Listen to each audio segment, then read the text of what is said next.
Hi there. My name is Julio Garcia, and this is my semester project for Computer Organization 2425.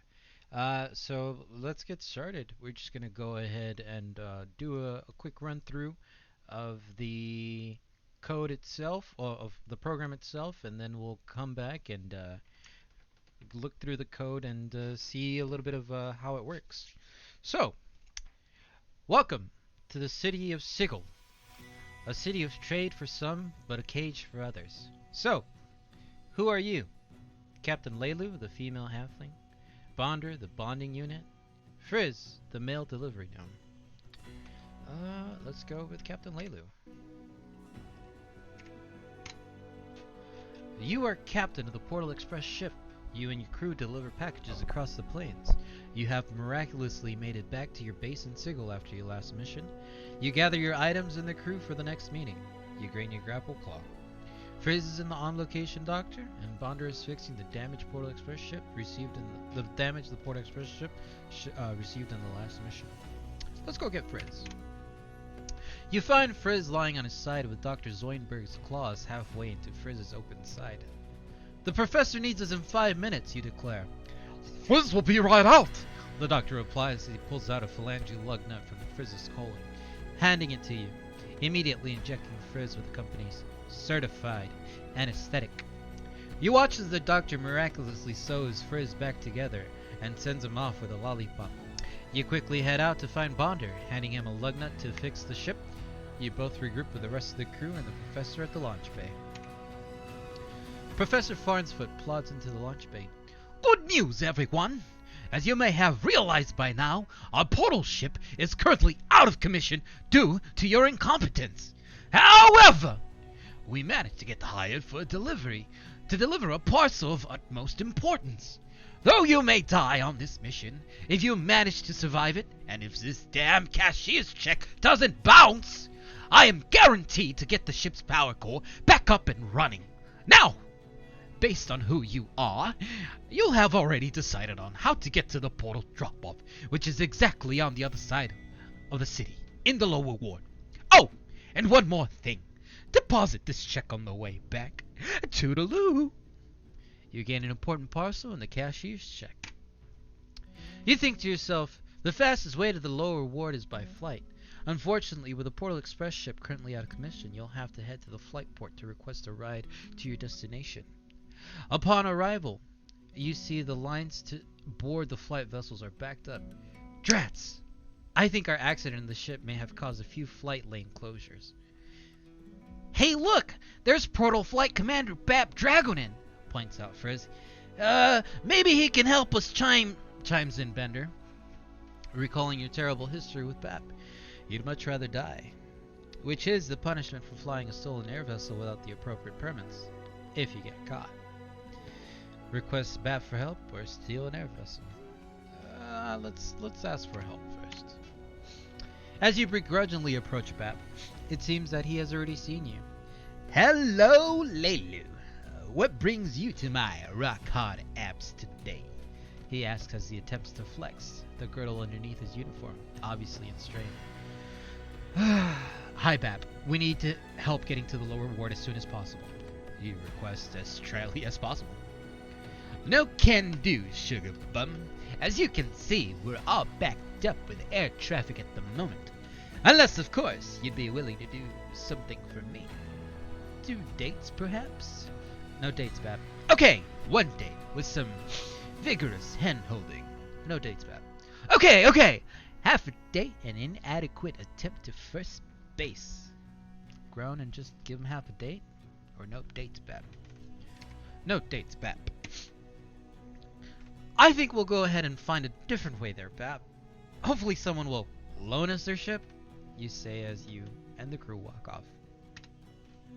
After a few minutes of searching, you come across a lone vessel built for 3 with a full tank, practically asking to be stolen. All 3 of you hop on and begin a slow departure into an empty air lane. Just as you're about to leave the flight port, you hear yelling behind you. Hey! That's my aircraft! Thieves! Shit, you say as you punch the engine into the next gear and fly off at full speed. You hear the sound of sirens wailing, and you see Captain Bep. He and some other guards are behind you as you zip and dodge through air traffic. The guard vessels are quick, but you, with your years of maneuvering large flight vessels, are able to lose them slowly, one by one. Only Bap is left. Listen, Leilu, we might be able to reduce the punishment for you and your friends if you turn yourself in. Instead of death, maybe a simple beheading. Of course, this will also require that you go out on a date with me. Bap shouts through his loudspeakers. You approach a tight corner, only two options you can take, shouting back in response. Death first! Use your grappling hook to make the right turn, or nose dive down. Let's dive. Screaming and yelling ensues from the rest of the crew as you dive straight towards the ground. Hoping your idea works, you grab a hold of the others. You launch the grappling hook as you jump out of the vessel at the last second. The hook slows your fall, allowing you to land safely. Bap's vessel crashes into the ground above, exploding upon impact. You quickly lead the group away from the scene towards your destination. Hey, look! There's the creepy alleyway we need to drop the parcel at. The instructions say that we have to find a large oak door and turn the knob 5 times. After a brief search, you find the large oak door. Which way do you turn the knob? Let's turn it left. You turn the knob left. Which way do you turn the knob? Let's turn left again. You turn the knob left. Which way do you turn the knob? Left. That's 3 times, right? You turn the knob left. 4th time, turn the knob left. You turn the knob left. Which way do you turn the knob? Let's add a right for safe measure. Oh, I guess that didn't work. Let's try left again. You turn the knob left. And there you go. After turning the knob in the correct combination, the door opens, revealing behind it another door labeled Knock for Service. You knock. The peephole slides open. You hear from an orcish voice from the other side. State your business. We're here to drop off a parcel for an Edmund? You manage to say. A slot in the middle of the door opens where you drop the parcel. Thanks, says the orcish voice as the slot closes up and the exterior door slams shut. Well, I guess that's that. Let's head back to base. Not even 10 minutes back, the professor has already herded the crew onto the Portal Express ship. Good news, everyone! The cashier's check didn't bounce! Now you get to go on to the plane of retching pain to deliver a new package of utmost importance! The professor's voice shouts through the ship's intercoms. Groans and complaints are heard as the crew straps into their seats. The engines of the Portal Express ship roar to life. I'm actually excited for the new adventure. Can we stop to get some ice cream? Frizz explains. I'm not one for ice cream, but I wouldn't mind going for a round of bonding fuel. Bonder burps in response. Let's just make it back home safe first, then we'll talk, commands Captain Leilu as she shifts into full throttle. The ship lifts off into the airspace, reaching maximum velocity within seconds. The electromagnetic field that gives off opens the portal. Flying into the portal, the crew begins a new adventure. End. Alright, so this code is pretty straightforward. There's a lot of repetitiveness and taking track of numbers and whatnot. But as we can see over here, we have our bytes.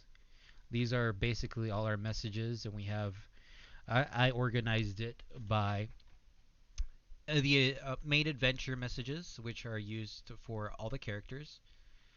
And then we get to specific character messages. Those are labeled by their name. Going all the way down. Character Leilu, Bonder, and Frizz. And it just continues like that.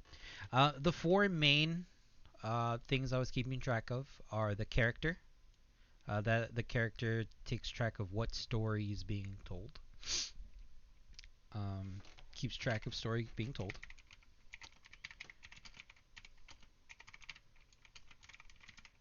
Being told. And then the item keeps track of any item the character is holding.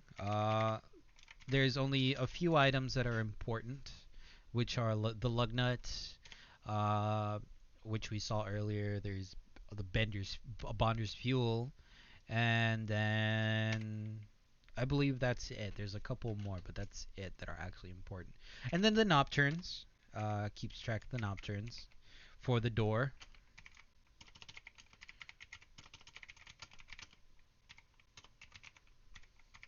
right? And then the finale, right? Keeps track of the ending because there's three different endings that you can see in this whole thing. And then going down, we have procedures. Let's go ahead and actually close one of these windows or make it smaller so that way we can see on the main one. We have our three procedures, one for each character. Here we have Leilu's procedure, and then after that, Bonder's procedure and Frizz's procedure. Each of these three procedures is very basic and straightforward. Um, we have the offset of their starting message, and then we have an option to go left or right on our chart that we created in our Excel. Frizz first, Bonder first. If we go after Frizz first, we collect our item, which is important for the end scheme. If we get Bonder first, we get no item. Once again, that's important. We continue on to GNE, good news, everyone, the offset of good news. That's a basic GNE is a an all character type of thing. You'll find this particular section in every character's story, and it tells about how everyone goes and gets the parcel, gets the check, and moving forward. After that particular section, we go into the offset of the next part of the story. Now, Leilu's story is a little bit longer than the others. That's why I decided to show that one. But here we have the offset of Leilu at port.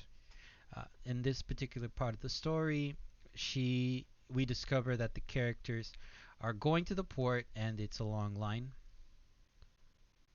And this is where she's trying to decide whether she wants to go get Bab's help, or if not, go steal a ship. And this is a process that pretty much happens in every storyline that gives you an option. You'll have one option or a second option, and you'll compare it to the first option, right?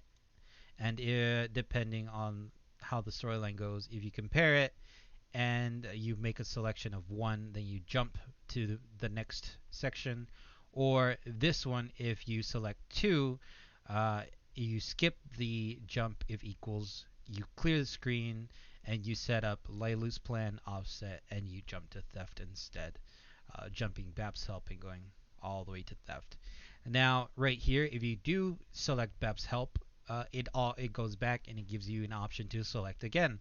If you select one, uh, you jump to date, and if you select two, it once again jumps you to theft. And this here date is our first, well, technically our third optional ending. So once this occurs, then it just sends us to the end procedure of Leilu. And we'll talk about the end procedure in a bit. Continuing on, you can see the theft leads to grapple, grapple leads to dive. If you grapple, that also leads to a third finale.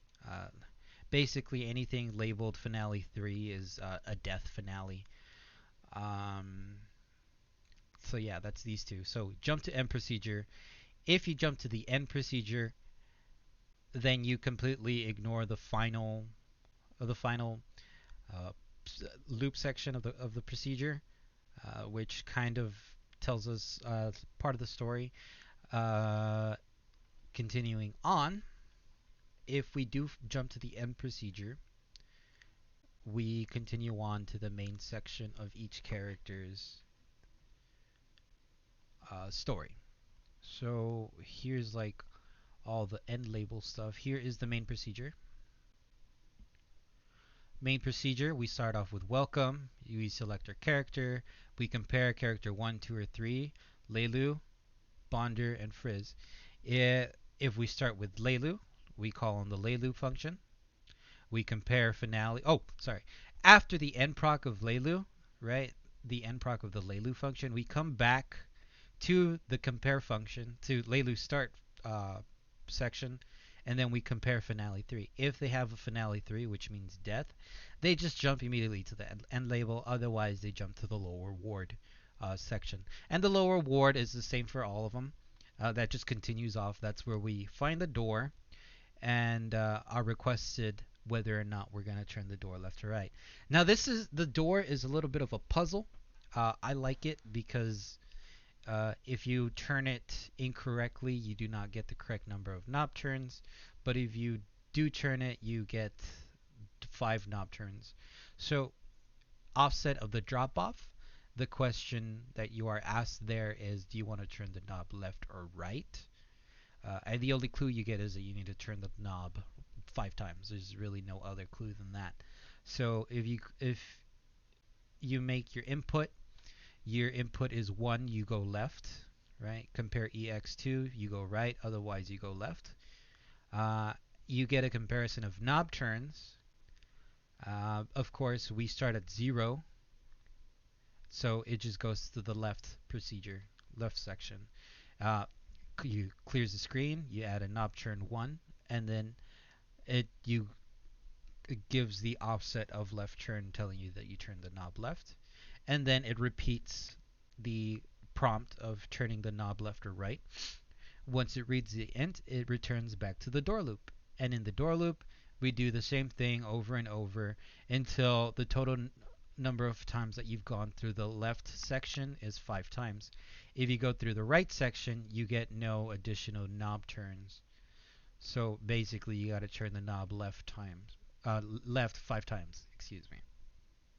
Once the door, once the knob has been turned 5 times to the left, we get the jump if equal to the door open section. In the door open section, we call the clear screen, and of course the door is open. We go back to base. We go back to the professor talking, and at this point we compare our character, because depending on our character will depend on whether we get a complete and good ending or a kind of so-so ending. Uh, Here we have jump. Sorry, compare character. 2. If it's Bonder, you're gonna go to L2. If it's Frizz and Leilu, you're gonna go to L1. And here it compares. If Frizz and Leilu are carrying an item, the item is set to 1. Jump if equal to flight. Otherwise, jump to sputter. And if Bonder is carrying an item, jump if equal to 1 to sputter, or jump to flight. It just kind of switches it. And in flight, your finale is set to 1, which is the good finale. It continues and then just jumps to end label. And in sputter, you get finale 2.